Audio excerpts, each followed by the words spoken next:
আসসালামু আলাইকুম। আজকে একটু বাজে অভিজ্ঞতার শিকার হইলাম আমরা। সেটা হলো বৃষ্টি। মেলার মাঠে যতদিন আসছি এখন পর্যন্ত বৃষ্টি হয় না, আজকেই প্রথম। তো বৃষ্টিতে আসলে কি অবস্থা সেটা একটু আপনাদেরকে দেখাবো এখন। যে বৃষ্টি হলে আসলে আমাদের অবস্থাটা কেমন হয়। তো কোনো কাস্টমার নাই, আমরা শুধু দোকানদাররাই। আর বাইরের দিকে বৃষ্টি পড়ছে প্রচুর পরিমাণে, এই যে পানি জমে গেছে দেখতেছেন। যেটা আমাদের জন্য আসলে কষ্টের, কাজ করতেও কষ্টের, আবার চলাফেরাও কষ্টের, যেহেতু আমরা বাইরেই থাকি দোকানের ভিতরে। তো সেটা একটু দেখাই বাইরের অবস্থাটা কি, দেখেন এই যে পানি জমে গেছে, অলরেডি বালির উপরে পানি জমে গেছে।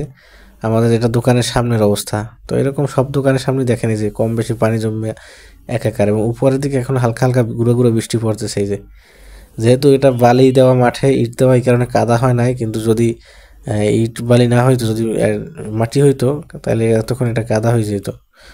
সামনে দেখেন কোনো কাস্টমার নাই, আমরা দোকানদারের ভিতরে তিনজন, আমি একজন, সবাই বসে কেউ মোবাইল টিপি, কেউ কথাবার্তা বলি, এক একজন এক এক কাজ করতেছি আর কি।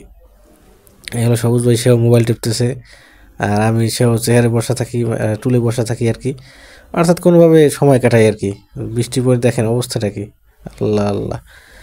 যাই হোক, আমাদের দোকানের ভিতরে বৃষ্টি পড়ার সুযোগ নেই, কারণ উপরে তেরপল দেওয়া আছে যেটা বৃষ্টি প্রতিরোধী। বৃষ্টি এবং রোদ ওইভাবে কঠিনভাবে লাগার কোনো সিস্টেম নাই।